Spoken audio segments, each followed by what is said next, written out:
And we are live. Welcome, folks, to episode 3707 of the Survival Podcast. It is Monday, July the 21st, 2025. And once again, we are here together for another episode of the show that teaches you how to live that better life if times get tough or even if they don't.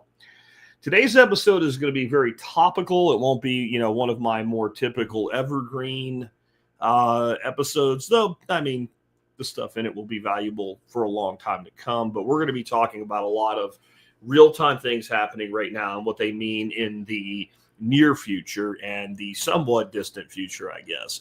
We're going to talk today about the Genius Act passed, and of course, the special libertarians are freaking out. It's a CBDC, man. It really is. Trust me, bro. Yeah, it's not. It's just not. Well, it could evolve into a CBDC. You know what could evolve into a CBDC? The banks, the Federal Reserve, everything could evolve into. It could become, right? Whenever anybody says that, it's the same shit the idiots with COVID did. It could evolve into a more deadly virus. It could turn into your Aunt Edna on the way to Atlanta, too. I mean, this is dumb. It is not a CBDC. In fact, it would make pulling off what a CBDC is supposed to do pretty damn hard, in my view. We also are going to talk a little bit about something called the Clarity Act and the Anti-CBDC Act and what it does and does not do to prevent a CBDC. Now, the first act, the Genius Act, is done. It's signed into law by the president. It originated in the Senate, got thrown over to the House. So when the House voted on it, that was it. It's done. These other two acts that are going to be thrown over the fence to the Senate now were passed by the House, the Clarity Act and the Anti-CBDC Act. I'll tell you why, overall, this is pretty decent stuff. Doesn't mean I'm, dancing naked on the roof or anything like that. But it's a pretty positive thing for the entire space. Then we're going to talk about, should you ever sell your Bitcoin to get more Bitcoin? Should you ever sell your Bitcoin? Because I got a person say, you said to always end the day with more sats than you started with. Well, if I started selling my Bitcoin when it was at an all-time high and buying it back when it went, no, that's not what I mean. But maybe there's a time to sell your Bitcoin specifically to get more Bitcoin. Maybe. If you do everything right, if you plan ahead. For now, how long will it last? I don't know. But so far, nothing coming down the pipeline closes the loophole that you can use for yourself so that you can sell Bitcoin to get more Bitcoin long-term. How? I'll tell you when we get there. It'll work. You'll understand. You'll be like, oh, wow, that actually does get you more Bitcoin by selling your Bitcoin. How? Yeah, just understand tax law, guys, especially tax law exceptions, the ones that tell you how not to do something. Next up, we've been talking about a lot about the educational system. I've talked about colleges laying people off, closing down satellite campuses, et cetera. Most of it's been smaller schools or even a big school like Penn State. The satellite campuses they're closing, like I told you, Penn State School probably had about 1,300 students at it when I was in high school because it was just down the way from me growing up in Pennsylvania. So, how about the University of Southern California? USC is going to have layoffs, and they are looking at a $200 million deficit.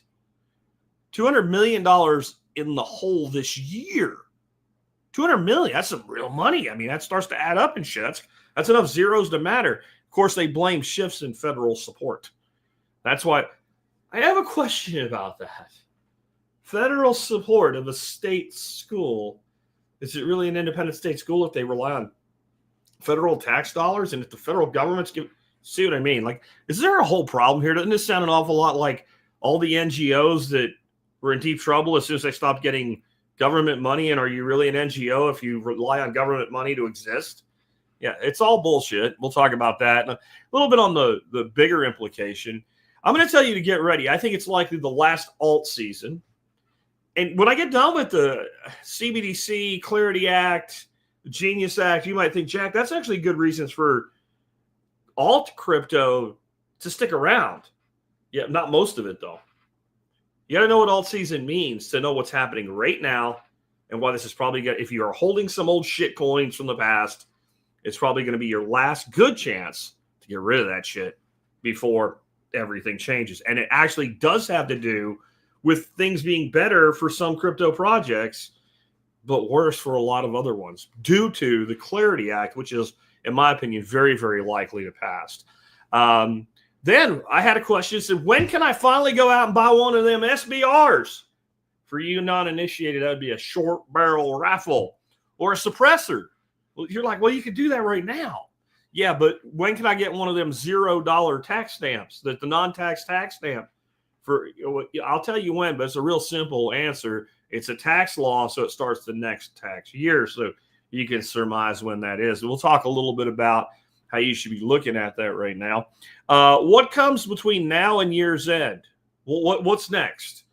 Economically, trade deals. Trade deals is what's coming. And Trump is going to be throwing these out like Oprah at Christmas time. You get a trade deal. You get a trade deal. Everybody gets a trade deal except, you'll see when we get there. You'll see. Next, is AI really coming for your job? I think AI is coming for your job. They'll take our jobs. Is it? Well, maybe, not likely, possibly. Then it depends. We'll talk about all of those today. And what happens? I have a question for you. What happens when all the AI LLMs, this little thing that only like a guy like Jack asks, right? What happens when they all hit their ceiling as to what they can do for the foreseeable future? Do you even understand what I'm saying? Like, there's a certain level of quality that you could expect, and we're not there, right?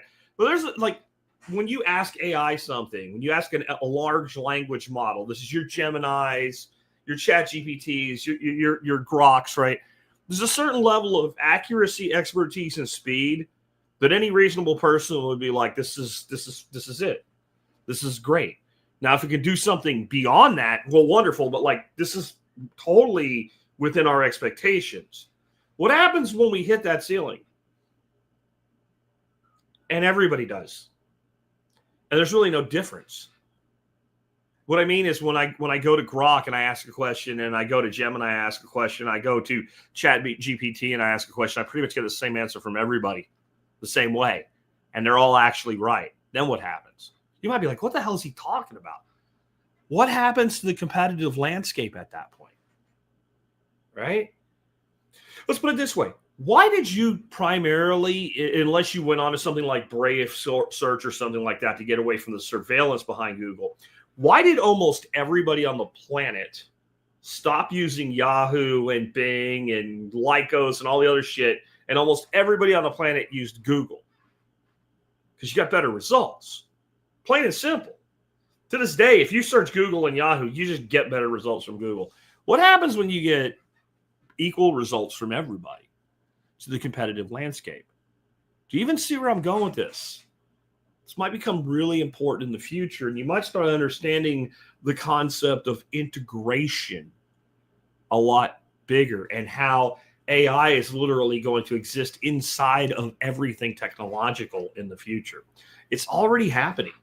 There's already, I use Outlook, and I have never used it, but there's already a thing there called Copilot, which I imagine is an AI tool to help me answer my emails. What about when AI is in everything?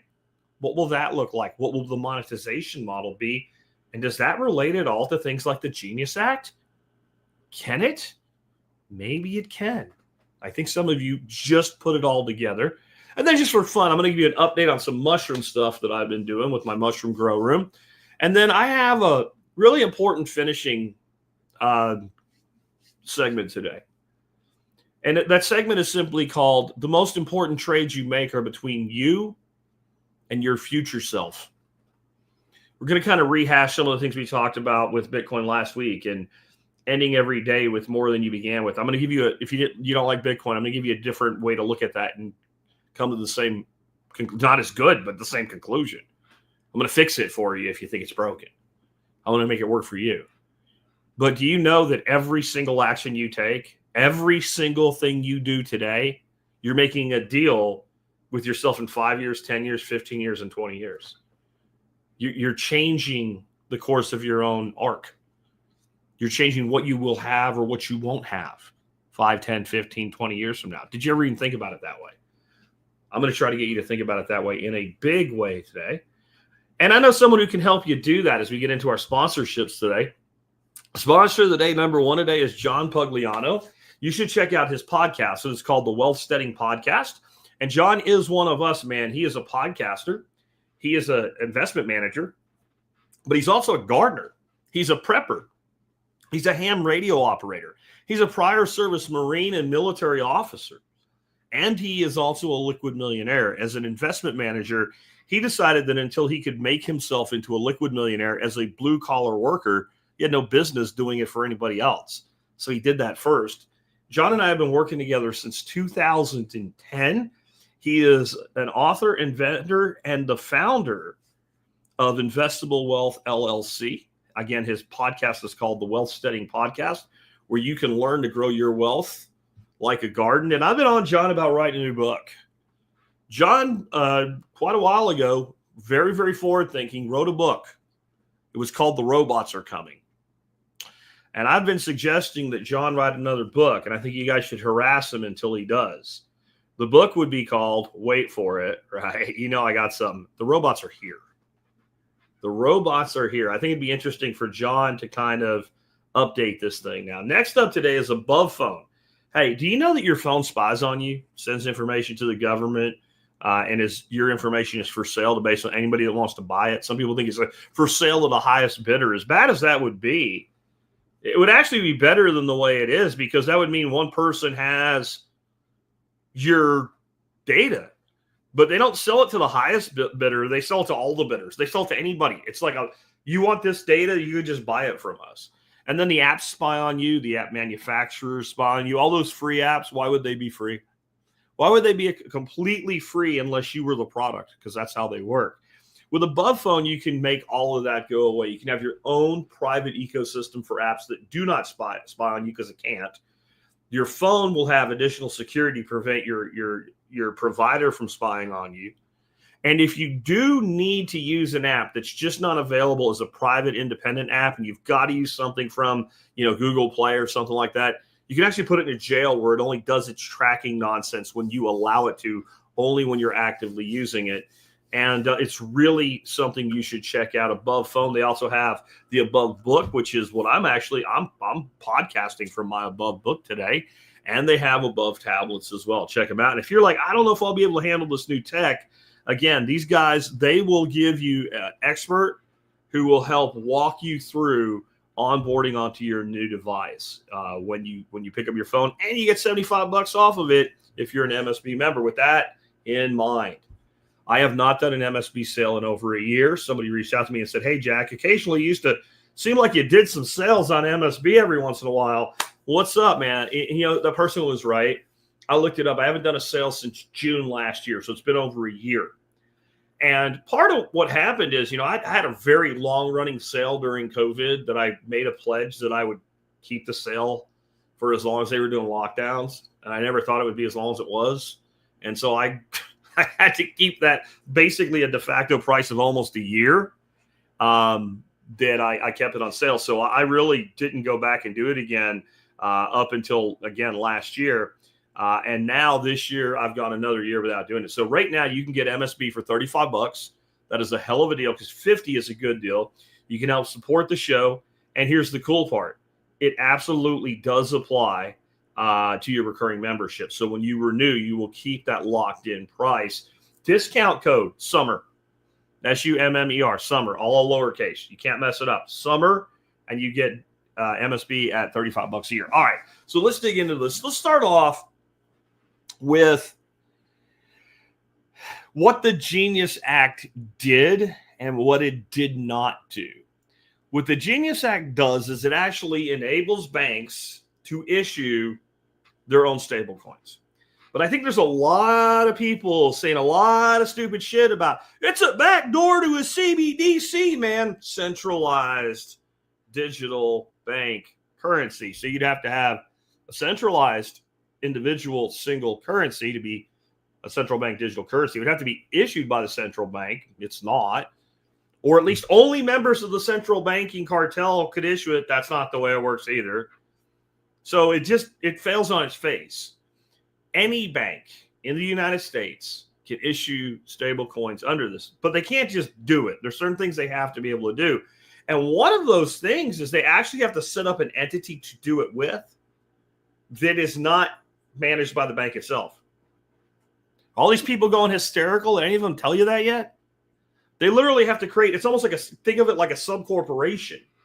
Its only purpose is to hold one-to-one backing against the currencies that are issued. Then they can use it in their bank, but it has to be managed by this, kind of additional party that they have to create, this entity that they have to create. Additionally, if it's going to have, I believe, less than $100 billion, no, I'm sorry, $10 billion, somewhere in that range. It's either 10 or $20 billion. You don't have to even be under the federal umbrella. It's some number of billions. It's not insignificant. I believe it's 10 billion. So a small regional bank, like the bank I have down here in Texas called Frost, they have about 42 billion in total deposits across everything. So it's quite reasonable that they could issue stables up to that $10 billion number and do everything that they would want to do with stables. That would be what, 1/4 of all their deposits in all forms, everywhere, right? So they wouldn't even go under the federal government. They would go under the Texas state banking oversight components of our government. So right there, you're kind of out of the world of central bank digital currencies. It just isn't, and I understand why people feel this way, because why would they do something good for us? I think that's really where most of these people are coming from. And I don't think they are doing it because it's good for us. I think they're doing it because it's good for them. So I think the instinct there is correct that, you got to kind of, you don't trust government. I trust Tijuana tap water more than I trust government. I would go to Chipotle and eat 4 burritos and trust a 4-hour later fart after eating 4 burritos from Chipotle before I would trust the government. So it's not that I trust the government. It's that I look at the logistical nature of what they passed, what it does and what it doesn't do, and say, can this really be a central bank digital currency? Well, anything can be anything. Again, this whole, it could evolve into, it could become this. Let's look at what it actually is. So a bank issues a stable coin. I'm holding one of my actual challenge coin from my military service here, 228th Aviation Regiment, okay? But they issue a stable coin. And there's a digital coin that acts as a U.S. dollar that has a one-to-one backing, meaning that entity, that bank was required to form for each one of these has got to have $1 in U.S. bonds. That's what this is really all about, is causing more depth of liquidity in the bond market to help bail the United States government out. That's what's really going on here. So now you have this coin and you want to buy something with it. So you send it to a person you're paying a bill, like you could be paying your electric bill with it. You could be paying your rent with it, or your mortgage payment with it, or you could be buying some eggs from a duck farmer. Like it could be a private transaction, a more of a commercial transaction. It could be your groceries. It could be anything. Well, see, because it's a stable coin, they can see where you spent it and where it went and what you bought with it. Well, I mean, sorta. If they could go to Kroger and maybe get your receipt, but basically they would know you bought $400 worth of groceries last week from Kroger. They already know that. Go log into your bank account. Look at your bank statement. That's what you're talking about. It's not any different. Well, they could freeze it, and they freeze people's bank accounts all the time, don't they? Well, they could disallow certain classes of purchases, and banks do this all the time already, don't they? In other words, does this actually enable them to do anything that they can't already do from that standpoint? And the answer is no. And I think one of the things people leave off of a CBDC, or central bank digital currency, is that to make it really do what they want it to do, it has to go along with something called a social credit score. And when you put those two things together the way that they have in China, you can get complete economic control of a population. Well, here's what I'm going to tell you. This whole idea that the Genius Act does this is dumb, and I have some people I really respect that are spouting that right now, and I'm sorry, but smart people can say dumb things. And if they're going to do that, they're going to do it anyway. With or without a Genius Act, they don't need the banks to issue stable coins to have a central bank digital currency.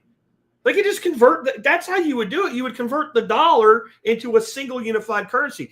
If you want a central bank digital currency, the last thing you want is 100 banks, each with their own version of a stable coin, some running on different blockchains than other ones.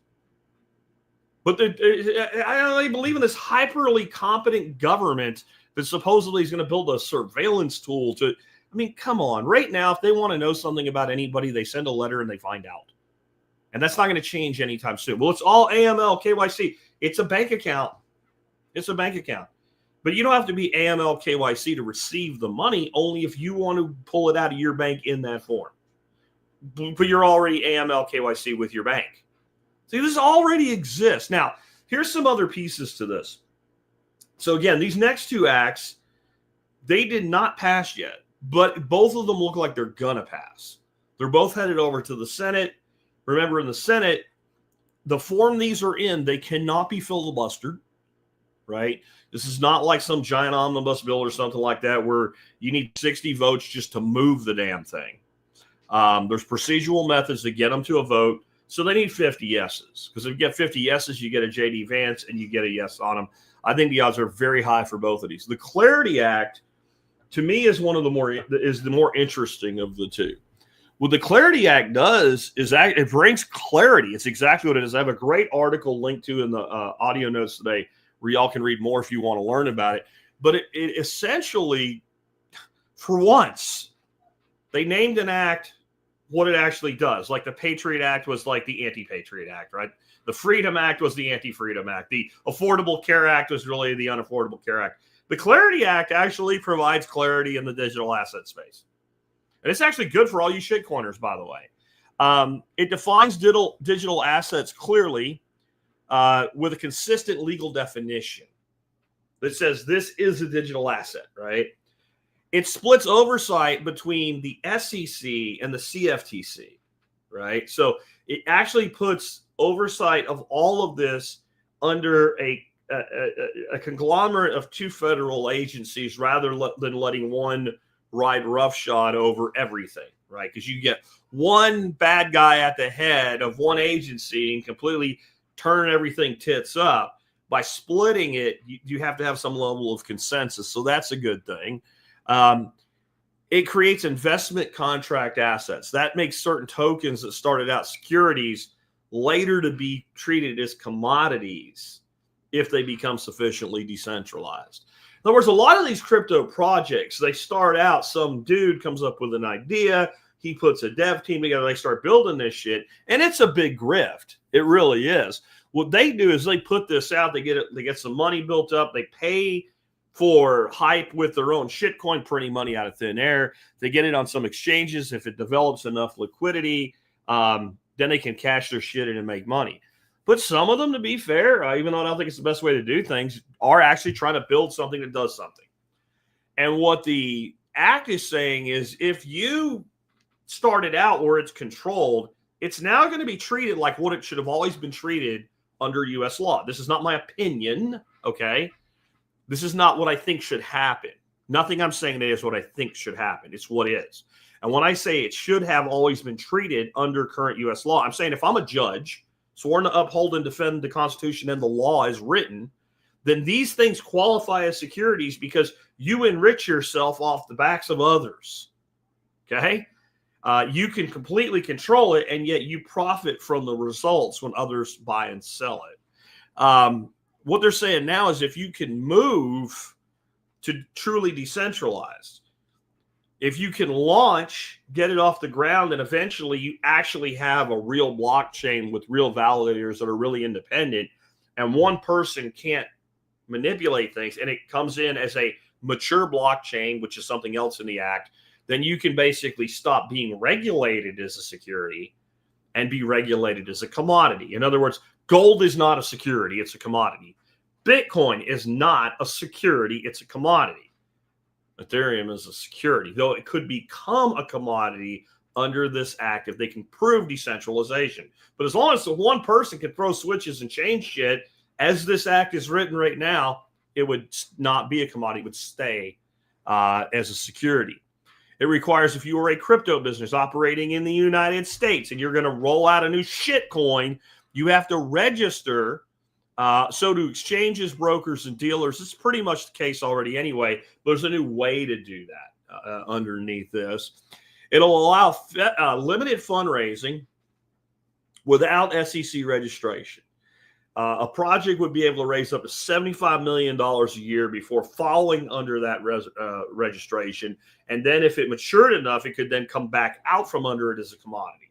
It opens the door for a project like Litecoin. It's actually mined, but it was controlled by the Litecoin Foundation. But today, can the Litecoin Foundation really do anything to change Litecoin other than the consensus mechanism built into the blockchain? I don't actually know the answer to that. My gut is no, they can't. There was pre-mine and all that, but at this point, it's a decentralized blockchain. So this would then say that that could be handled differently how it's regulated. It protects self-custody rights. It literally says in this act that you will have the right to keep your crypto assets, Bitcoin and others, in a wallet of your choosing without any oversight whatsoever. Somebody likes the beard. I need to comment on the beard in a minute. I'll do that before we go to the next section. It also has delisting rules for unsafe tokens. So there are, shitcoin, the shit of shit coins, right? They really don't belong on these exchanges. But what happens is, once the exchange lets them in, it's just easier to leave them there and to get rid of them. That gives them a sense of legitimacy. So there's some of these tokens you can go out and buy, but they have no depth of liquidity at all. You can't get rid of them. So I guess that's considered a consumer protection. It preserves existing financial laws. So it says that this act applies to crypto assets. It doesn't change how other securities and commodities are currently regulated. And it ensures international coordination and AML compliance. That's American money laundering. They're making sure that you're not using crypto to launder money, is what they're saying in it. Yeah, am I completely happy with it? No. Is it overall good or bad for the crypto space? It's very good. Is it overall good or bad for Bitcoin? It's great for Bitcoin because it doesn't affect Bitcoin. It doesn't really do anything to Bitcoin at all. And then we also have another act called the Anti-CBDC Act. And what it says is basically the Federal Reserve is barred from creating a central bank digital currency unless they were to have the expressed permission from Congress, or to take an act of Congress to allow them to do it. See, that's what I'm saying. They're going to do it. But see, that was always true. That was always true. Now, here's the reality. One Congress cannot place a restriction on another future body of Congress. In other words, the Congress cannot pass a law stating that the Congress in the future can't change the law they just passed. That's not constitutional. The most ironclad way to attempt to do that, and it has been done, is a constitutional amendment. But you can't have Congress pass a law and then say, and it cannot be changed by a future Congress. It doesn't work that way. That's not how our system of government works. So stating it that way is simply honest legal language in it. So I don't see any CBDC coming from this at all. I actually see stable coins being issued under this act that aren't even bank issued. They're going to be corporate issued. And if they are kept under the 10 billion number, they cannot even have to go to the federal government with any of their shit. They could just basically exist under state regs. Well, why would you do that? Well, intercompany billing, company to company billing. So you could have a settlement layer without the banks at all. In other words, a big supplier, let's say General Motors, could actually issue about $10 billion in stable coins and use it within their own economy in Arlington, Texas, under the Texas state government. So that they could, let's say, pay for parts that they buy from a supplier in Texas, something like that. Especially companies that routinely transact back and forth. They buy from each other. They have a fairly balanced trade arrangement, but there has to be a cash exchange during that period of time. This could save corporations, large corporations, billions of dollars, because it wouldn't be like GM could only do up to $10 billion as GM. That one project could only be $10 billion. So there's a lot of potential here for a lot of internal accounting and company to company accounting. And if it was done right and programmed right, we're always talking about we want to keep everything secret, right? We want everything to be private. When you're a giant corporation and you're a publicly traded corporation, there is no private. There's no real private, not from the government, not from the SEC. For these organizations to actually have a transaction history that can be audited with a spreadsheet and makes their tax preparation easier, that saves them money, and to be able to drop that in to, something like an AI model and then say, how do we lean out our expenses? There's a lot to this visibility that I'm telling you, people think all these big companies, they don't pay taxes because they're cheating. They're not cheating. They have too much to lose by cheating. They get fried by cheating. They don't pay taxes by following the letter of the tax law. They don't pay taxes by following the 95% of the tax law that says how you get out of doing what the 5% says you had to do. But this just isn't. And, thanks to some of my friends, and I'm not being mean when I say that way. I mean, really, my friends, like John Bush, there's a lot of people in this audience. We have a lot of cross-pollination that are like, oh, my God, it's a CBDC. No, it's not. Is John lying to you? No, he's just wrong. That's all. He's just wrong. I believe that John Bush has incredible integrity. I believe that he believes what he's saying. But I also think he and many others, they've been on this perch so long of they're going to get a CBDC. It's the WEF. They're the enemy. They're coming to get us, right? They want to control everything. You'll own it. Like, they've been on that for so long that the perception bias that they read everything through comes through that. Anyway, let's move on. When should you sell your Bitcoin to get more Bitcoin? Now, I never thought, let me talk about the beard real quick, right? For those that are on the video, either live or later. If you notice, I just got a haircut. Hair is all squared away. Nice short clipper action. And the beard looks a little poofy. We're going for a Santa beard this year just for fun. For the family, for the fall workshop. It'll be Santa Jack's workshop this year. First place, we're going to be at the YMCA down the road instead of at my house. More people. It'll be fun for that. It's just always something that we've talked about. My wife and have always talked about my retirement plan become a real Santa. It's the real beard Santa. Those guys make a lot of money in 2 months out of the year. I don't think I ever really have that in me, but it's been just a fun running joke. And she said, why don't you just do it for fun this year? So my haircut gal is basically letting it grow, because to get it there by November, I got to start now. And so what that means is I'm currently in, like, how chickens start out, they're so cute, and then they turn into chickens that are not cute, but they look like a chicken, and they're kind of pretty in a way. But in the middle, they have that pterodactyl, T-Rex, weird, funky look. That's kind of where my beard is right now. Like, I can only get it so well groomed until it gets long enough to make it all shape and work. So that's what's going on with the beard. And if you are listening to the audio and you want to know what I'm talking about, you just come on over, get the episode 3707 and check out the video. You'll see exactly what I mean. I've got some stuff that's just not quite willing to play ball the right way yet. Just to have some fun. All right. So now, when can you sell your Bitcoin and get more Bitcoin? So what this person wrote in and said is, if that's the goal, then when we're at an all-time high, why should I just sell it, let it sit as cash? I know it's going to come back down, and when it does, I'll buy it back. There's two problems with that. One, you don't know what the top is. Two, you don't know it'll come back down to where it is now, okay? There are still people waiting for it to go back to 20,000. And that ain't happening. Okay. From the last cycle, right? Like, that's not happening. That's gone. So you don't know. So now you're gambling.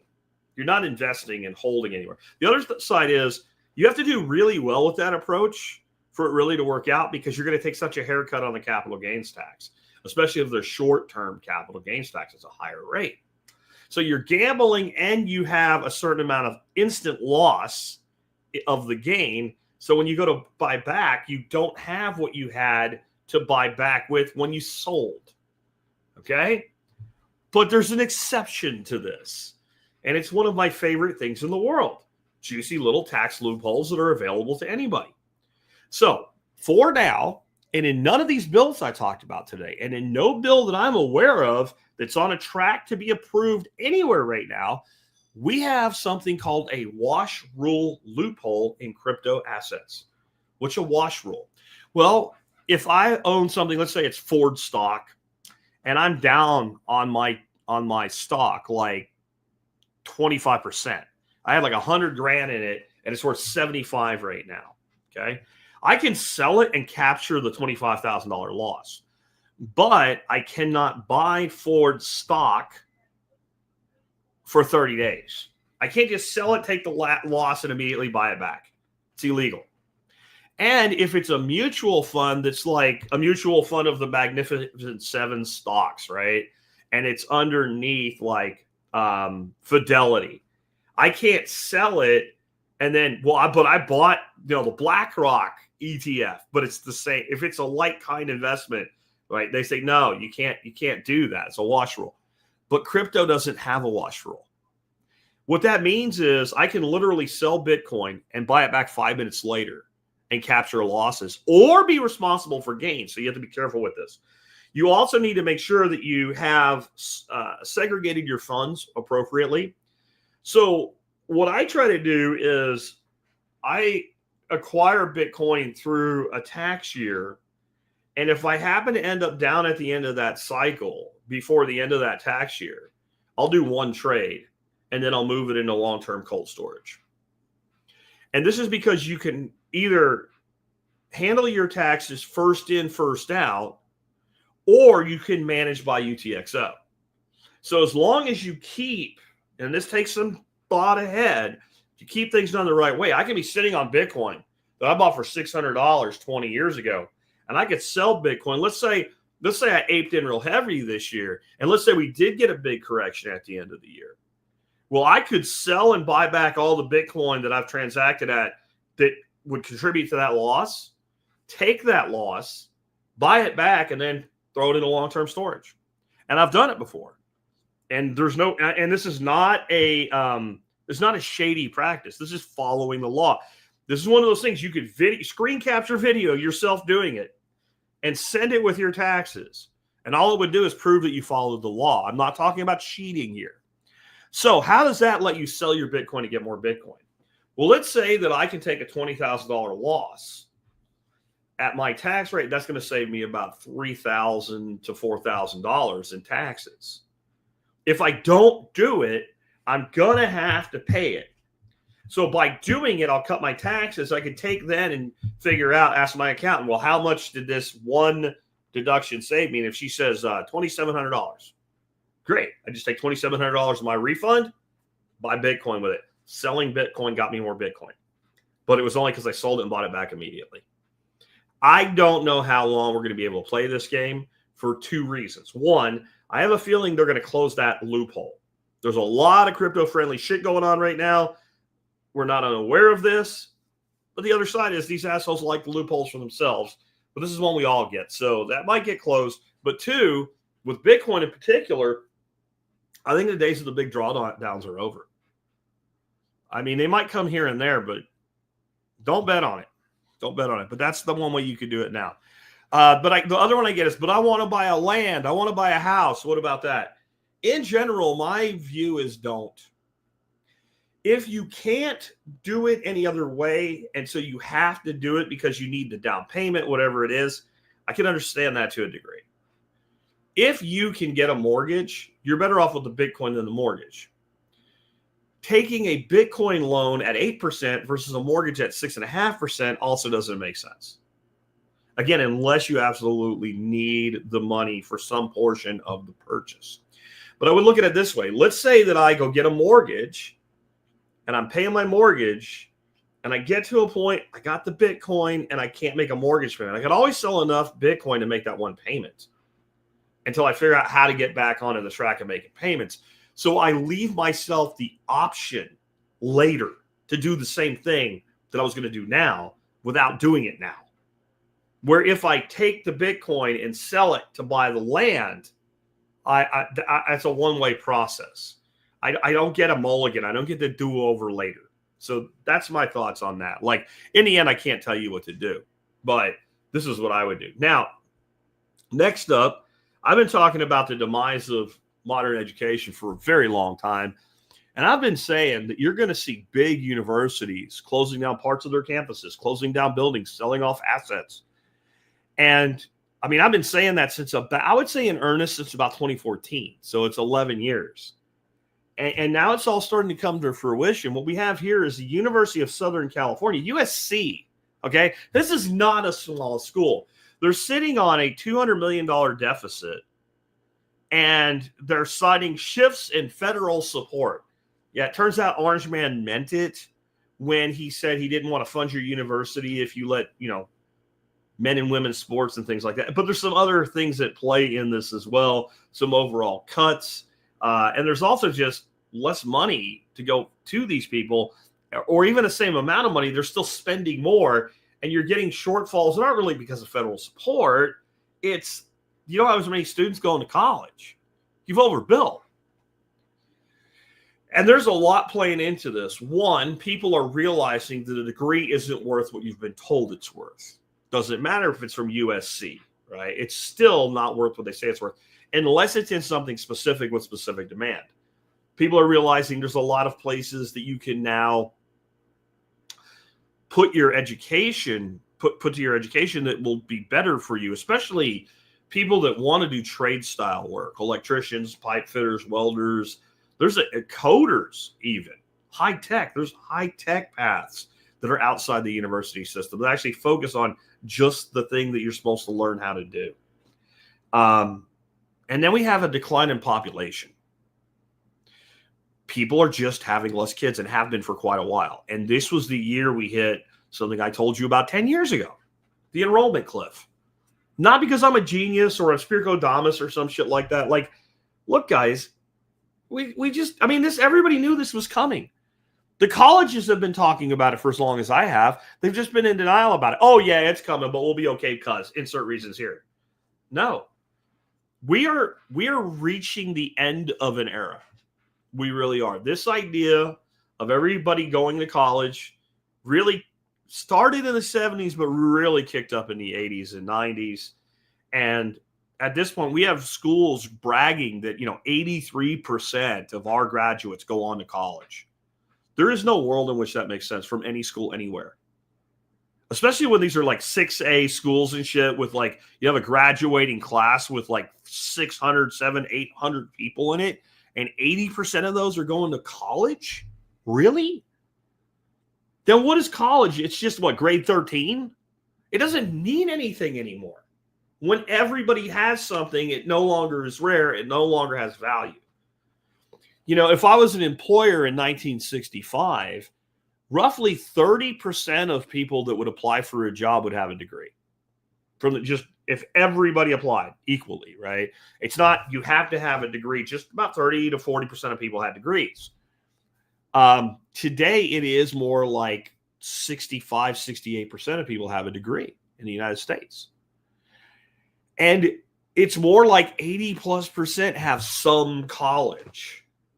So it just doesn't have the value that it used to. Then you have less people that want the percent of people that want to go is down because they've seen their older siblings and such struggle. They've seen them go to college for 5 years and get drunk and party and then get a job, in a nose ring and they serve coffee for a living. And I'm like, I ain't doing that. And we're beginning to get at a national level more awareness of the alternative career paths. And we're also seeing the rise of AI. And I think the rise of AI is going to drive young people are smart. I know you don't think they are. But when it comes right down to it, people are smart, right? Or in the words of Tommy Lee Jones, a person is smart and people are stupid, right? But a person is smart, and a person that starts thinking about their future and looks at things right now realizes, you know what? AI is not going to figure out how to get a piece of electrical conduit through the double header of that doorway to a commercial office building anytime soon. But I could be doing that. And I mean, I have friends with, young kids in some of these spaces starting at $25 to $35 an hour in apprentice programs. And by the time they're done with their program and they're a journeyman in whatever their skill is, they're making $40 an hour. And while they're making in the 20s to 30s, they're working 60 hours a week. That's a lot of money for a young person to make. Why the hell wouldn't they do it? And if I'm looking to the future and I realize, like, if I get this degree in human resources to be an HR Karen, they're going to need a lot less HR Karens in the future. There will always be HR Karens, and no, I'm not going to go into the Coldplay concert thing. Everybody else is. It's enough of that shit. I don't really care. My only lesson there for y'all: if you're doing something you're not supposed to, and somebody points a camera at you, unless it's obvious that you're not supposed to be doing what you're doing, don't do anything differently. All those two idiots had to do was nothing. The camera would have went on them, and it would have went past them, and that would have been the end of it. Nobody knew who those friggin' people were a week ago. When they reacted, that's when they had a problem. But and always I bring that up for those that have not been paying attention to it at all, which you're better off for. The girl's an age, she's the head Karen. She's the final boss HR Karen for the company. But there's going to be a lot less HR Karens out there. You just don't need as many of them. I mean, I think HR has been a disaster. HR exists for a reason. It ain't to protect you, it's to protect the company. That's really what it's like, an internal legal department, right? It is really what it is. But we're going to be, whatever you're thinking about doing in college right now, if you look at the AI space, whether you think it's true or whether you believe it's true or not, young people are evaluating through the lens of, will that job exist in 10 years? Especially when you're 16. If that job won't exist in 10 years, that's when you're 26, 2 years out of college with $80, $100, $200,000 in debt. I want that. And Gen Z and the alphas that are coming up are starting to think differently on this. So USC is just the beginning. I'm telling you, you're going to hear names of institutions over the next 5 years. Downsizing, laying off, closing parts of campuses, closing secondary campuses that right now you still don't believe you're going to hear. That you still don't believe you're going to hear. You're going to hear their names. Because this whole world is transforming, and the ability to curate your own self-directed learning path today is insane. What can be done with that? In the end, people really want qualified workers. Right now, there's actually talent bleed at some of the top tech companies. Some of the top talent is looking at the whole AI space and going, if there's not a place for me in that here, I'm going to go find a place for me in that somewhere else because I see what it's doing. And so, even companies like Apple right now are having a hard time retaining some of their best talent. So we'll get to the AI thing. It's not going to take everything, but they're going to need people that are very specifically trained to do very specific things and to use very specific types of tools going forward. Now, real quick, I just want to touch on the alt season thing. I have to explain what I mean when I use the term alt season versus what I think some people think I would mean. When I say alt season, I mean we generally get into a part of the 4-year Bitcoin halving cycle. It's usually right before or just after Bitcoin hits its cycle top.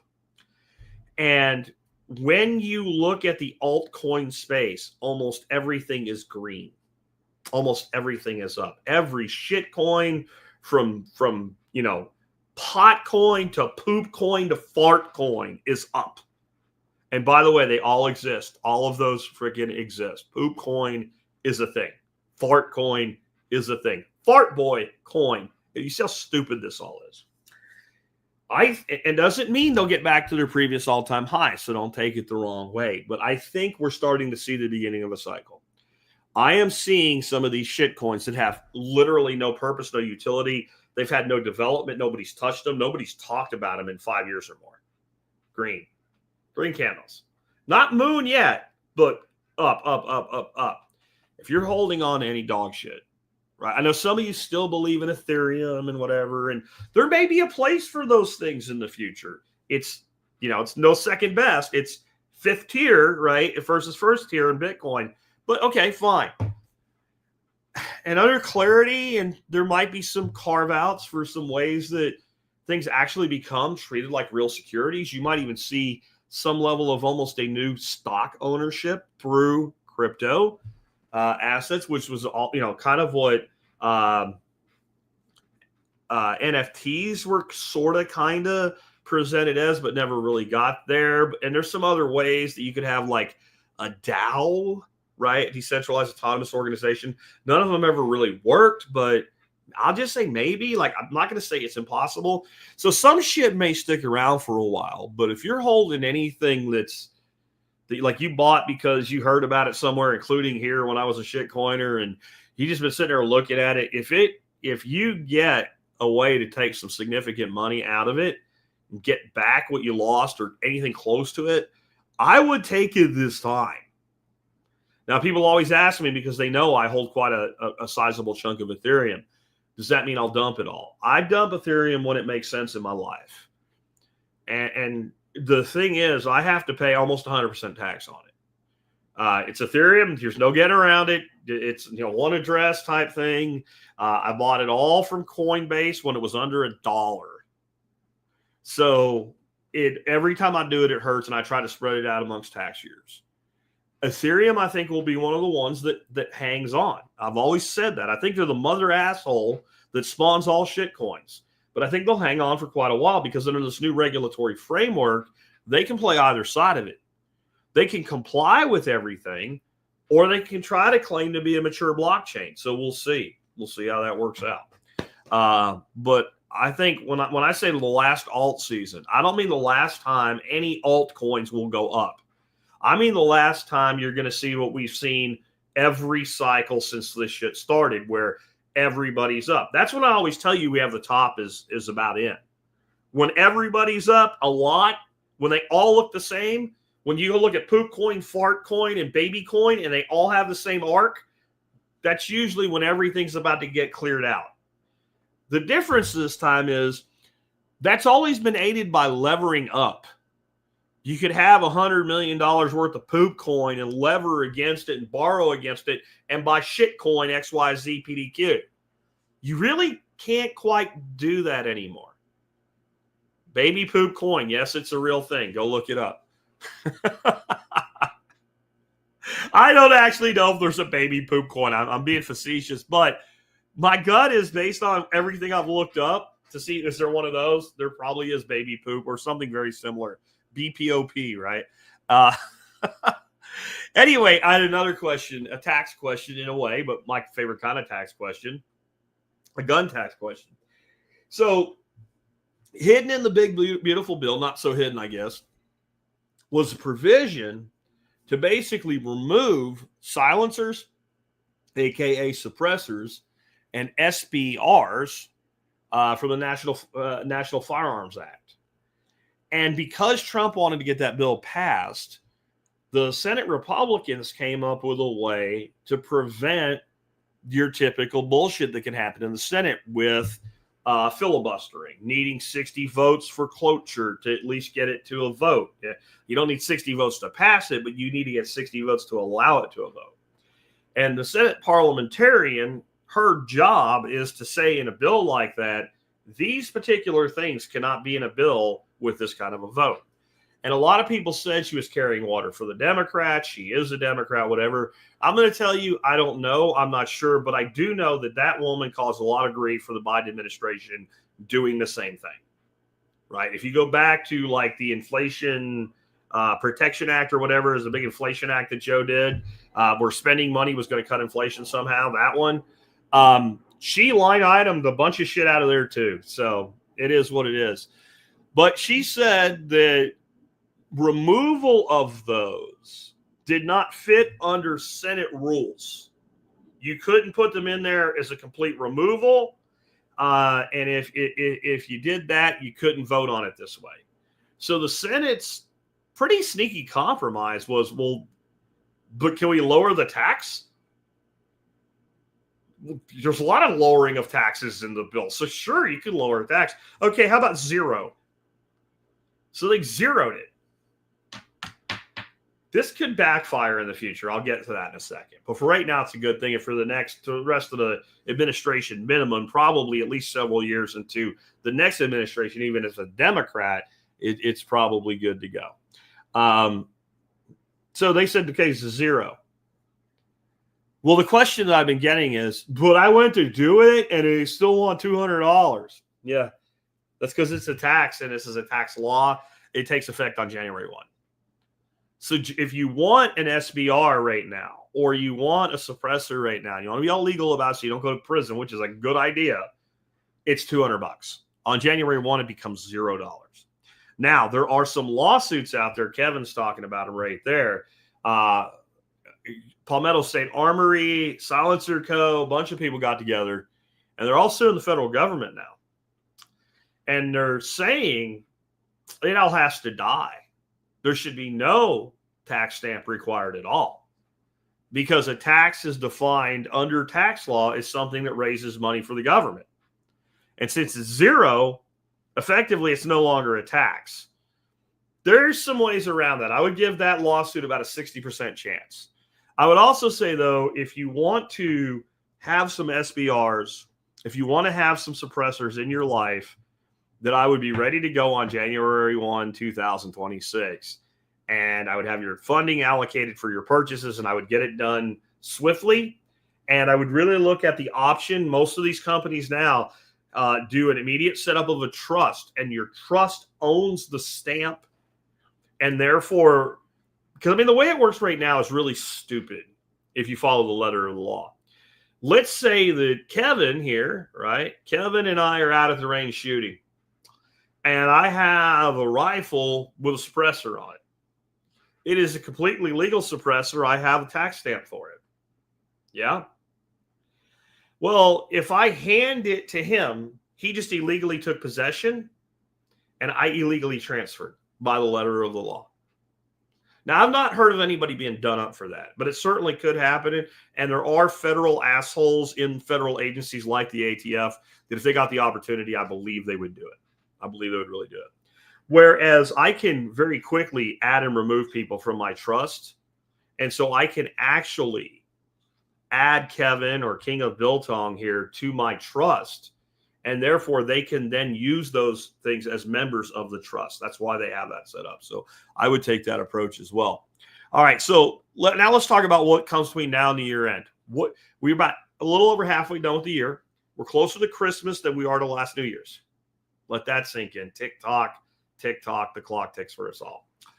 So what does the rest of the year look like? I think you see a big push on these other crypto laws that we talked about today, like the Clarity Act and the CBDC, the Anti-CBDC, basically a ban on CBDCs. I think those both get through by fall. But I think you're going to see less of a huge push for more legislative action for the rest of the year. I think that Trump knew what he wanted, and he's got these other things kind of in motion now. Okay, that's what I wanted. I needed tax cuts. I need a more business-friendly environment. I need these deductions. I need to be able to go out, and I need to go to this is what's going to happen. He's going to be going to companies while he's going to countries. And when I say him, I don't necessarily mean him individually, his people, his proxies. At the same time, they're telling a country, look, we need a trade deal, and we need this bullshit to stop, and these trade imbalances to stop, and if you don't, we're going to tariff the fuck out of you. They're going to be going to large companies in those countries and saying, why don't you just consider coming to America and opening a plant here? Open a factory here. What do we need to do to earn your business? Look at the tax policies we have now. And that is a double leverage point. That's like having both of your opponent's thumbs and bending them back at the same time, because the country knows that you're courting their companies to do business in your country instead of theirs. And if they want to stop that, or at least clog the bleeding off a little bit, then they need to make the deal. So I think that you're going to see Bessent and Trump look like Oprah like a week before Christmas. You get a car, and you get a car, and you get a car, and you get a car. Really. On top of this, though, you're going to see a whole litany potentially of second-order tariffs. What are those? Those are, well, China makes a deal, but if they're supplying Russia and Russia doesn't make the deal to end the conflict in Ukraine, then the tariffs automatically go on to China as a sanction. And that could be a fly in the works, so to say, right? A wrench in the works, so to say, there. But I think that pretty much everybody gets a deal except China. And then maybe some Russia fallout. China is going to be a hard one to finally drill down. I honestly think part of what's known to insiders is the Mar-a-Lago Accords, which is a whole new financial system that you're seeing rolled out right now. Crypto and stablecoins and Bitcoin are all part of this. Is to once and for all move the United States off dependency on China. We know they're an adversarial nation. We will never not have trade with them. Don't get me wrong. But this like when, like 1 in every 2 products on the shelves in America come from China. When we get the base materials for like all of our rare earth shit, all of our pharmaceuticals, all of that shit's coming from China and a little bit, somewhat from India. And these two nations have basically a lock grip on us. There's a lot of other places that we can get a lot of this stuff from if we don't make it domestically. But we have to cut what comes in from China probably by at least 25% minimum to have the kind of blue collar renaissance in America where we start making things in America again. We have to do that. Like, that's how much it's not about China. It's about if you're going to cut your budget at home, the first thing you should look at is any big expense that you have any control over. So your mortgage probably isn't one. It's probably one of your biggest expenses, but you can't really change the number unless rates drop and you refinance, right? But if they did, you would. If you're smart, you would anyway. Because when we cut a large expense, we have a higher net effect on the overall, right? We can cut a small expense by 100% and do nothing. It's not even 1% of the overall. So when we look at where the trade imbalances are and how much we need to rebuild America by producing in America again, the logical first place to look is our largest inbound trading partner, our country that we have the largest deficit with, and that's actually not even China. It's Canada. And China next. Canada's our biggest trading partner. But a lot of what we trade with Canada is outside of this production model. There's a lot of energy trading with Canada, for instance. And that's less of an issue than building stuff. Because oil is where it is. It gets refined where it gets refined. Right? But that's where you have to find it. That's where the ability to actually rebalance is. It's in the Chinese market. And so I think you're going to see a lot of pressure on that. So we'll see. But okay, next up then, is AI really coming for your job? And my response to that right now to anybody that says it is maybe, not likely, possibly, and it depends. I know that's about as clear as mud. Here's what I mean. There's my first question would be, what do you do? What do you do? How big is your company and how's it run? A lot of you, if you just looked at that, would immediately go, you know what? My job's probably good for at least 5 to 10 years. My company, what do you do? If you work in a shop and you spend most of your time rebalancing and rotating tires and doing tire repairs and oil changes, AI's not coming for your job anytime soon. If you run a landscaping company, cut grass and weed eat for a living, AI's not coming for your job anytime soon. Right? If you work an office job, that's where we get into maybe, probably not. It depends. Well, what do you do? How many people do what you do? That's another way to look at it. Are you the only person that does what you do? Right? I'm not going to say you're definitely okay, because that still would be, well, what is it? But for a lot of you, If you're the only person in your company that does what you do, that's not the place I want to automate first. I want to automate out lots of people, not one person. One person doesn't really do much for me to get rid of them. See, it's just like the trade thing with, we have to go to China because that's where the available cuts are to the inbound to be replaced by the domestic production. So if I have a company and I go out on one of my floors, let's say I'm in a 10-story building, we have all the floors occupied, we're a big company. And I go out there and I have a whole bunch of customer service people. I have a whole floor of them. They all do the exact same thing every day. That's my layup. That's where I look at that floor and go, if I can even not get rid of them all, but I can empower the top 25% to do the work of the 75% I'm going to get rid of with AI tools, I'm going to do that. That's a number that goes straight to the bottom line. And I might even say, hey, give all those guys a 20% raise, because giving people a 20% raise while I cut my overall expenses by 75%, I'm good. So if you're one of those people, are you a top 20%er? And are you liked? That's the other thing. I predict a lot of people losing jobs that their management just doesn't like them for whatever reason, justified or not. I just don't like Jack. He's an asshole. I want to get rid of him. He's one of our top producers. Yeah, but I don't like him. I'm probably gone, because you'll be able to bury them in the numbers of people being gotten rid of. You know, is what you do something AI can do? AI can do everything. AI can't even do math very well yet, but it will. But what is your job actually? Are you filing things and firing off emails? That's a pretty low bar. If it actually requires, like, how many outputs are there? There's another way to look at it. How many, like, for each thing that comes in, you got a thing and it comes in and then you have to do something with it. How many potential outs? If it's binary, if this is what you do, blah, blah, blah, blah, blah, approved, blah, blah, blah, blah, blah, denied. If that's your primary job, you're effed. You're effed. I can build anything binary. I can build a system. And I can build a system that can be checked by one person while it does the work of 100. Because it's going to be a 3-type output. Absolutely yes. Actually 4 types will come out of that from an automated system. Absolutely yes. Just do it. Absolutely no. Don't do it. Nobody look at it. It's done. It's dead.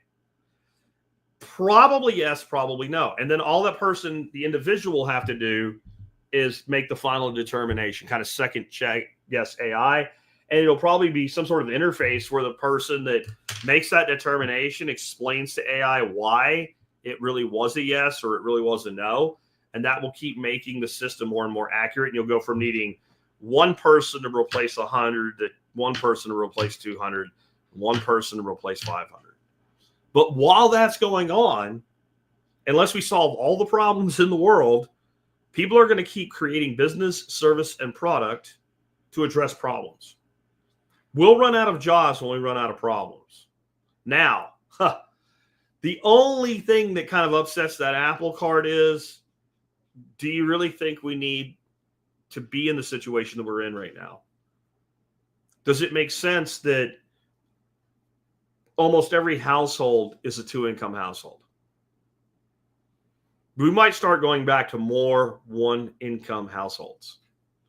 Or we might start going to a different type of work environment altogether in the future with all this AI. Maybe people don't need to work 5 days a week. Maybe they work 3. And maybe parents have some alternating schedule and like still have time off together. I mean, I really don't know. But I think this whole idea that AI is just going to take everybody's jobs is ridiculous. Kevin says, really? You think math would be one of the easiest things for AI to do? If you ask him what 4 times 5 plus 4 is, it'll get you that one. But when you ask it to do some math, like, just give it some complex problems, especially when you don't give it the math problem. And what I mean is, you give it the situation, it has to develop the problem and then solve it. Yeah, it gets a lot of shit wrong.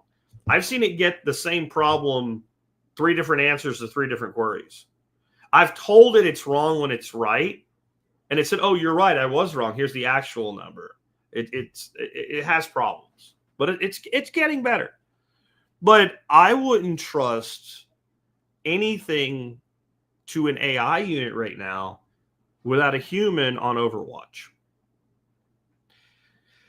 I tell people all the time, when you're using AI, the most important thing is to not let Gelman amnesia harm you. So Gelman amnesia is from Michael Crichton, and it's, you're reading the New York Times, and you read a story at the New York Times about something you're very well informed about, and you immediately go, this is bullshit. And I know it's bullshit because they're wrong about this, this, and this. So their conclusions in question because I'm well informed about this, and I can tell the person who wrote this article is not, or they have a political agenda, so they're changing, they're changing things around and they're not using facts. And you know it because you know the subject. You turn the page or you flip to the next screen, right? And then you read another article and it's something you don't know anything about. And all of a sudden you believe what you're reading because you forgot what you knew, which is this source is not dependable. That's Gelman amnesia.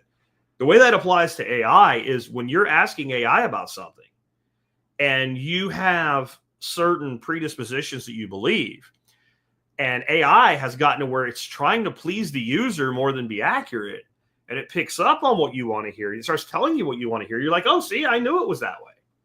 You got to be really careful with that shit. So I like to use AI mostly for things I am informed about. If I use AI for things that I'm learning about for the first time, then I use AI to develop a learning plan, and I ask for specific resources to gain my learning from. My students, actually, that's what they're doing this week. That's part of their marketing course, is learning how to learn. But they're not asking AI to be the teacher. They're asking AI to be more like the thought partner, the guide, to guide them through a developmental path of learning. Because you can't just trust AI. I've had AI tell me things that are just not true and then defend them. And then when I say, I want you to explicitly find and list a source, it'll give me a link. I click the link. There's nothing there. It's a 404 page, an error page. And then it'll finally admit you were right. And when I said, why did you lie to me? Because I am programmed to please you, basically. Very long, drawn out, Gen Z type groveling answer. But that's in the end, because I'm supposed to make you happy. Well, you lying to me doesn't make me happy, and you can't get around it. I just don't think that we're going to get to the point where all our jobs go away. I think that's the biggest pile of shit. And I think the more gray you have in your beard, like old Santa beard here, the more you realize that. Because we've been through this before, haven't we? We've been through all of this before. So-and-so's going to, and this is all going to go away.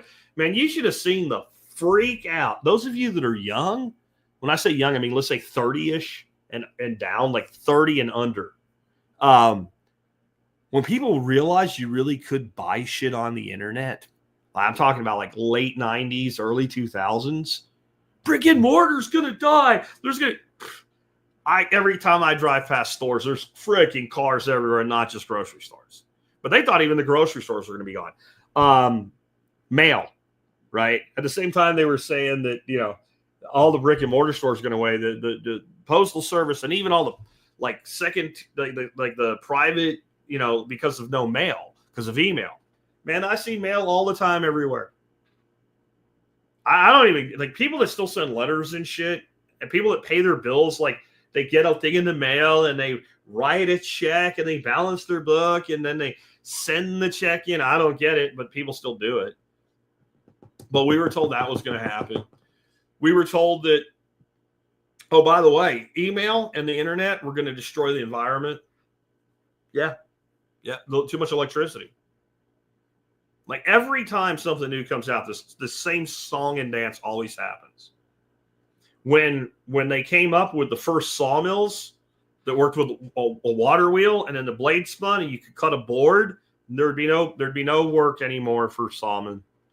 The sawmen went on strike. That's a while ago that happened. It's one of the first guild-led strikes in the United Kingdom. Britain at the time was the sawman strike. And is there any shortage of jobs in the lumber industry today? Every time a new technology comes out, everybody believes that it's going to do everything, right? It's going to replace doctors. It's not going to replace doctors. Might it give patients a better understanding of their own medical condition? In time, I believe it will. Might it speed up things like reviewing the results of tests and blood work? Sure. But if you think you're going to replace a doctor who goes to school for 4 years, then goes to med school, then does his internship and his residency, and then does a fellowship, and then becomes a cardiothoracic surgeon with a robot that's somebody that's never done a surgery programs, I'm sorry. It's not going to happen. It's not going to happen. Not anytime soon. Will there be a day it'll be like Star Wars, you know? You get your hand chopped off and the droid just fixes it for you? Probably. We are way, way, way away from that. Way away from that. But I have a question. What happens when they all hit a ceiling and they all become equal? This is actually a way more interesting question to me. What if when you go to Gemini or whatever the fuck Meta has, or ChatGPT or whatever, and you say blah, blah, blah, blah, blah, and the answer that comes out is very good, very accurate, and across the board almost identical? What happens? What do they compete on then? Think about it. Cost? They're already at a point where the cost is so high on their end from energy use, they barely are making money. You can only drive this is like the price of production, right? There's a cost of production, and the price has to be for sustainability. You need the cost plus margin to work. So you can't cut it down, right? Liberty Cast says truth goes away. No, that would actually be, they wouldn't all be equal, because that would be an opportunity for someone that built one that told the truth, wouldn't it? So when they're all equal, when they're all accurate equally, what happens? Who do you compete on? Features. Same features. It's all the same. How do you compete? Name brand? To a point. First mover advantage with installed pace, to a point. No, I think the way you compete is integration. You integrate. And I think you're going to see some antitrust shit in AI that's a lot like some of the stuff that happened over like Windows with Microsoft in the 90s and into the 2000s, and all of the shit that went along with that, antitrust. But I think you're going to get to a point where every device has integrated AI. Your smart TV will have integrated AI. Your TV will help you find your programming based on what you already watch. We already have that to a degree. You know, if you're a Netflix user, like your next watch is or whatever. But imagine a television that finds things for you. Hey, did you know this? And then I think that this is where we kind of dovetail back to the beginning with all these stable coins. See, stable coins will enable something that nothing but Bitcoin Lightning has really been able to do well until now. And running stable coins on Bitcoin will do this as well. And that is allow micropayments. $1 is a micropayment, okay? $1.50 is a micropayment. If you buy MSB at $5 a month for me, I pay $1.44 a month in fees to take that $5 in. That's why you don't really hear me pushing monthly very much. It's probably my least profitable product, even though if you buy a year for $50, you save $10. I make more money. I don't pay much higher of a fee for a $50 charge than I do for a $5 charge. So I can't sell you something for $1. I can't sell you something for 75 cents and use a standard merchant account. How does that play into AI? Well, what you're going to have is AI paying AI to do AI things, different agents, different actions. You're going to have like also kind of works really well with Lightning as well in like batched performances per day and a single final settlement with an internal accounting.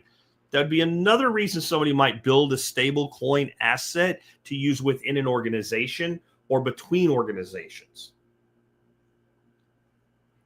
And if you think about it from a user level, you're on the internet, right? You're on the internet. Somebody posts a link to an article The article's on one of the, New York Times or some shit.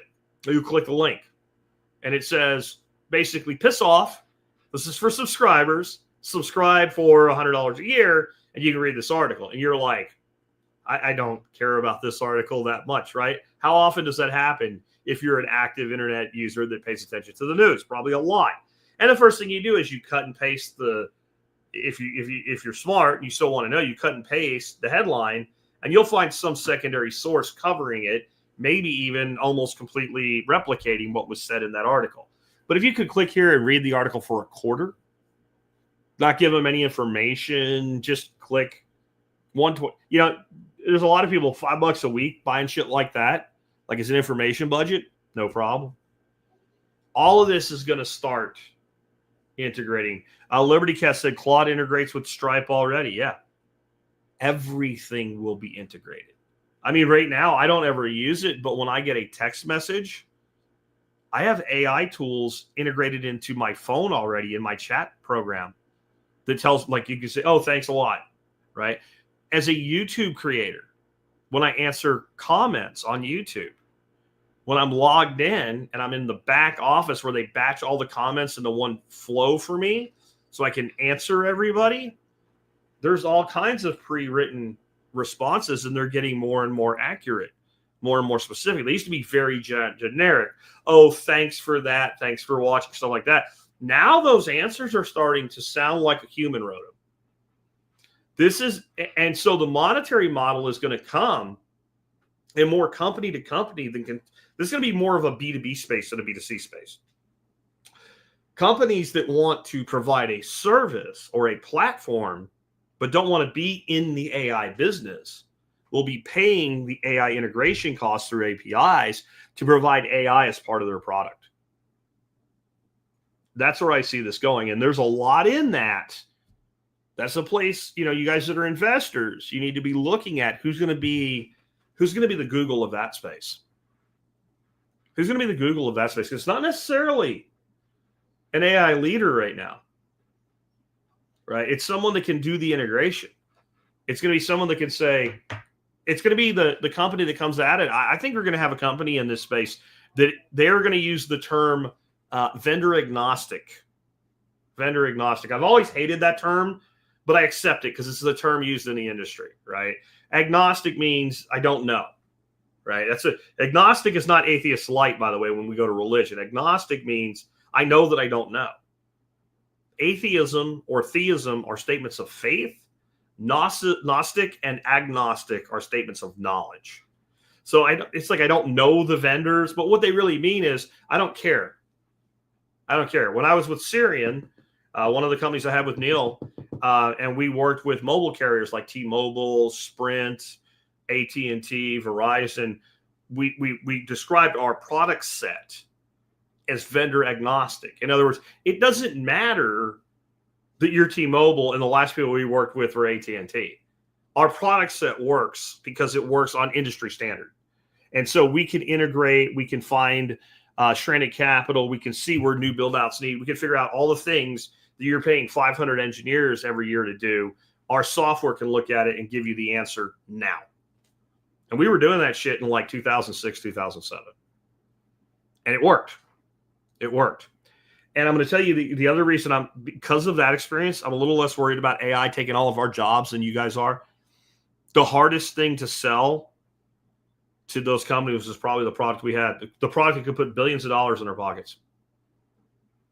And you know why? We had to sell it to lead engineers that knew that their people were the ones that were going to get laid off. You wouldn't believe the amount of resistance that came just from that. And those are mega corporations where you think money means everything, but in the end, people make decisions. So just something else to think about. All right. Then the last thing I want to talk, well, actually, I want to talk about my mushrooms real quick. And just something weird that's going on. And I'm wondering if anybody out there has any idea why this is happening. Because on one level, it's a good thing. Probably my favorite mushroom that you can grow readily is called King Trumpet. It's a type of oyster. They get really thick stems, and the stem is the money, right? That's what you want to eat, is that stem. Most oyster mushrooms grow as caps, and they have very short stems. All my oyster varieties are growing very much like King Trumpet, and here's what I mean for those on the video.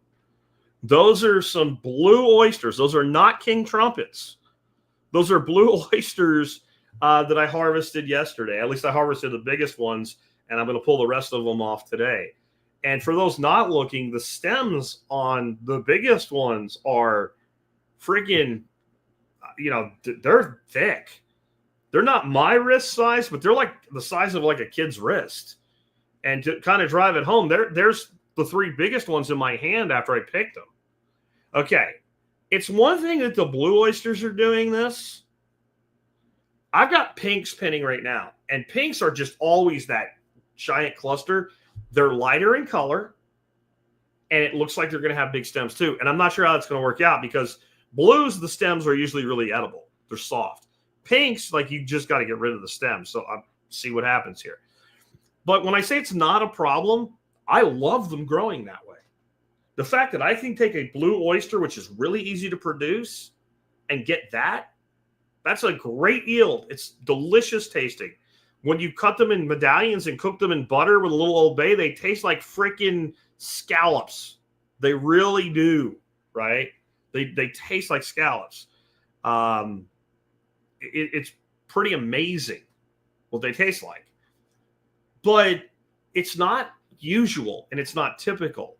And my problem is I don't know why it's happening. So I don't know how to make it happen on purpose. And I don't know how to tell somebody else how to make it happen on purpose until I figure out how to make it stop happening and then make it happen again. Find the variable. And the variable that I was told to go at, and AI agreed with this, along with several other informed mushroom people, is CO2. You have too much CO2. You don't have enough free air exchange. So I had set my fan to be 15 on, 45 off on the air exchange. So I upped it to 30 on and 30 off. 15 on, 15 off, 15 on, 15 off, like that. So 30 minutes every hour. I'm running at full speed. Not full speed. I'm running at full time now. It's just running nonstop and UV lighting. I put UV lighting on top of the Martha tent. So I don't know what the hell's going on. But again, I've got, and I'll see what they look like tomorrow when they really begin to fruit. I've got pinks coming on like that now. And I just have never seen anything like this. Now, my other stuff fruits normal form. I've had Pia pepinos. I've had chestnuts. They look like they're supposed to. I've done shiitakes. They look like they're supposed to. It's only oysters doing this. So if somebody out there has any idea what the hell's going on, because I just can't believe it's a CO2 issue. So when mushrooms fruit, the fruiting bodies act more like humans than plants. They take in oxygen and they literally exhale CO2. So you can end up with a high CO2, and that apparently can make large form stent. It could change the form of the fruiting body. I don't know how that's possible. I'm running that fan, to where it sounds about like a fan running on a computer, like a computer fan, about, maybe 20% of its capacity. And I'm running it 24/7. And I got 3 full spectrum lights up on the top. I have no idea. But I'm enjoying the hell out of it. And man, if I could grow pinks like that, because pinks are fast. I mean, I can inoculate a block. Like, it's a clean block. I add spawn to it in about 10 days. And it'll fruit about 3 to 4 days after I put it in there. So if they end up being good, but every pink I've ever done up till now, that stem sucks. So we'll see how this works. But if anybody has any idea, Celtic Dragon says, mushrooms taking oxygen, exhaled CO2. Wow, like us. I love mushrooms. And then Angie says, am I pulling air from inside or outside? I'll come back around to you in the Q&A, Angie, but it's from inside. It's from inside, but it's not a high CO2 environment, that's for sure. It really just can't be.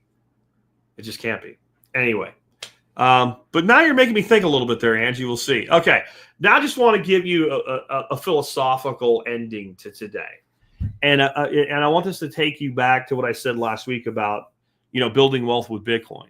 The simple rule: end every day with more sats than you started with. That's all you have to do. And the younger you are, the more true that is. Now, I want to fix it because I had some pushback from that by email and on social media too. So I want to fix it for some of you. What if I said the secret to building wealth is to end every day with more dollars than you started with? You might say that's not so easy to do, Jack. But you'd say that's true, right? If I have more dollars every day, then I'm building wealth. The problem is that inflation's eating that wealth. So then I'll go back to, from a pure performance standpoint, is Bitcoin a superior asset to the US dollar? And unless a person is a retarded boomer or something like that, they're going to say, yes, of course it is. So it doesn't change, does it? But I don't care if it's Bitcoin. I don't care if you're investing in real estate, gold, saving dollars. You want to end the day with more value under your control than you started it with. Okay? Now, how do you do that? We all have incomes. If we didn't have any income at all, we'd be in the poorhouse. So we all have incomes and we all have outflows. And the only way to do this is one way or another. Don't spend all the money you make on things that are not long-term assets, right? When you buy a car, it's not a long-term asset. It's a short-term asset, but at least it's an asset. When you buy a meal out, when you buy a coffee, it's not an asset at all. It's a pure expense. It's a pure expense. So the only way that you get more every day is to create a surplus by reducing the output of waste, period. So this is the philosophy for you to adopt, to add on, to have more at the end of every day. The most important trades you make happen every day, and it is a trade between you and your future self. That is the most important trade you'll ever make, and you make it, again, multiple times every day. You're trading with your future self. I'm Jack. I'm 53 years old. Everything I do today, I'm making a trade with 10 years from now, 63-year-old Jack. See how that works? Every dollar I spend is a trade with my future self. When I say I'm going to take this $10, I'm going to buy Bitcoin, I'm telling my future self, I'm putting this away for you. When I spend that money, I'm taking it away from future Jack. When I go buy avocado toast and a latte and a pup cup for Lucy the dog, not even anything wrong with it. But let's be honest, what I've done, that could have been invested in something for future me. I've decided that my short-term happiness exceeds my long-term desires for that particular chunk of change. And when I decide not to expend it, not to use my wealth to procure a temporary moment of happiness, but to invest in long-term happiness, and I defer it, I'm trading with my future self. I'm giving something up today so that future Jack can have it tomorrow. And if I do it right and long enough, at some point, I'm actually giving up what I have today to leave it to my children, my grandchildren, and my great-grandchildren. That's generational wealth.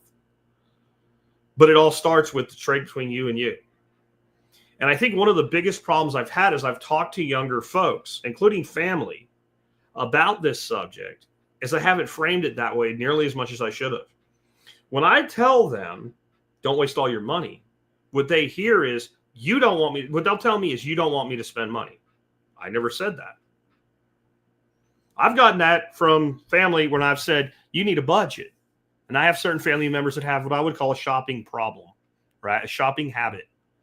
And that, well, you want me to spend money, less money or whatever. I want you to be a grown fucking adult. And I want you to set your own limits. But the missing piece, I feel, has always been, but who are you doing it for? I'm not asking you to do it for me because I want it. Every dollar you spend today, you don't have to. You're taking it from future self, your future self. You understand that? Today, at some point during this day, you're going to look around, okay? You're going to look around. You're going to see something you want, and you're going to pull out a credit card or a bank card or a freaking Cash App or cash money and you're going to make an exchange, and you think that trade is between you and the person at the coffee shop, you and that person at the garden store, you and that person at the car accessory market, you and Amazon.com, right? You think that's who that trade is between. And on one level it is. But it's also a trade between you and your future self. And so I think if we just always said every time, I'm taking this from myself in the future to have it now, long term, we would make better decisions. And we'd start to look at things from a standpoint of either I need to figure out how this can save me money, or maybe I need to not do it, or I need to go ahead and do it, but I need to understand why I'm doing what I'm doing. And I need to be asking myself, is it worth it to have this now versus what it could be tomorrow? Just like I said in the episode about Bitcoin and building wealth, if I told you every penny you give me today, I will put a dime in a jar, and 10 years from now, I'll give you that jar of dimes, you'd probably put a lot of pennies in there. If you can't do 10 to 1 over 10 years, you're investing in the wrong thing. I'm just saying. Anyway, with that, I do have a few questions here. Let me mark one more comment. Let's go through real quick, kind of lightning round it. A question from Jeff. What's the crown number 2 stand for? I don't know what that means. I don't know what he's asking me. Jeff, if you're still here, explain that, because I don't get it. Or if somebody else knows what he's asking me about, let me know. Question from Vandu1. Dude, I got to have that shirt. Give me a source, please, at the end. So this shirt, like many of my shirts, is made by John Willis at SOE Tactical Gear. For those that can't see it, it's all the things that were going to happen all the years. 1960, all the oil would be gone in 10 years, and it just progresses. And all we got was more taxes in the end, right? And more control and more government. You can't get this shirt. John does his on limited runs. SOEtacticalgear.com. You can go to his t-shirt section. Most of the stuff that's been done in the past, though, is sold out. He comes out with like a new shirt every week. So if you see something you like from him, you want to get it. He doesn't keep them around. It's more like a collection type thing. So that's the source of the shirt. But as long as I've had this one, I know you can't get it anymore. Jesse says, are there any other custom developed AIs like Brighton AI for other issues yet? I don't know what Brighton AI is. But I'm guessing from the way that question came in, it's like an AI built for a specific niche. I think that's going to be another way you'll see differentiation. Except when it comes to the LLMs, I mean, what you're seeing right now with ChatGPT is like, they have a GPT that's like a general use GPT, and they have one that's better for coding and stuff like that. It's like a bifurcation, breakup, and rehypothecation. Like, I think what they're going to do in the end is they're going to have a single product that does everything. But there may be some very specialized work with some unique niches carved out, but I don't know what Brighton is, so I can't comment on it. Celtic Dragon says, what are you growing that huge mushroom in? Container, substrate, etc. It's just sawdust spawn. They call them fruiting blocks, but it's just sawdust spawn. So basically you buy a 5-pound block of spawn, and then you kind of fold over the extra part of the bag a certain way. And I usually put rubber bands around mine that keep air from getting down too low, because air exposure is one of the things that causes the fruiting to happen. Once that's done, you cut some slits with a razor knife, and it fruits through the plastic bag. That's how those are fruiting. And that's where, if I go back right now real quick, I can show you that's exactly what this is. So that bag right there is they fruited on that bag exactly how it looks. It's just a 5-pound block of spawn, fully myceliated, and then eventually it just fruited out of the slit in the top of the bag. That's all that is. So that's how that all works out. All right. Moving on. Angie says, are you pulling air in from your room or the outside? Again, it's being pulled in from the room, not outdoors, because that would be much warmer air, and that ain't happening. But I mean, this house is not like airlocked. though I'm betting most of the airflow is going in from the bottom because the fan's low. So if the fan's low, then you're pulling out from the bottom. You're probably pulling in from the bottom. So there might be some ways I can play with that a little bit and see. But I don't think there's any way with the way this house is that you're getting high CO2 in that environment with that much airflow. Not high enough to account for it by itself. And then even if we were, when I started changing the fan frequency, it should have at least reduced it. If anything, it looks like it's more now than it was, which is kind of crazy. Jesse says, I think that also applies to how you spend your time. Example, procrastinating. Yes, everything is a trade with future Jesse, right? When you take a day and you don't do any work, then Jesse today gets fuck off time. But future Jesse reaps no reward from today's work. Different way to look at it. If you work really hard today, but it doesn't actually do anything for your future self except make money, then future Jesse gets the wear and tear on the body and nothing if you spend all the money. Because some things that we work really hard at actually move our whole life ahead, and some are just what we have to do to keep a job. So there's a big difference in working really hard in your own business and adding value to your business versus working really hard in somebody else's business and adding value to their business. See, when I work really hard in my business, when I run a sale or something and I have extra windfall income come in, I get 100% of the results of that today. But I also, if the business becomes more healthy and has more life in it, then future Jack gets to have a thriving business. So the more of an employee you are, the more important it is that you carve out surplus of the cash flow itself, because you can't just enhance the value of the business to give to your future self. But Jesse, you're dead on. Everything you do, every step you take, right? You are trading with your future self. Let's see. Liberty Cast, do you think UBI is probable in the next 10 years? No. Nope. I don't even need to answer any more of the question because I don't think it's probable. I don't think it's probable at all. I don't think there's any likelihood of UBI the way you're asking the question, like at a national level in the next 10 years.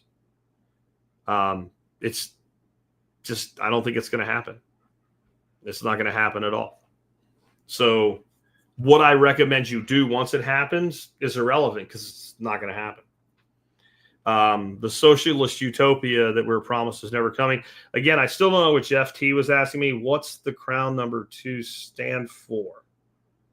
I don't know what that means. So I guess no one else did either. Jeff, if you had to bail and you want to email me when you hear this later, tell me what you meant. I'll get it on a future show. With that, I'm going to go ahead and wrap up. Thanks to everybody for tuning in today. And please do remember that the most important trade that you will ever make are the countless trades you make every day with your future self. And every action, every inaction, every expenditure, every bit of savings, every investment is a trade with future you. Take care, guys. I'll catch you tomorrow with another one.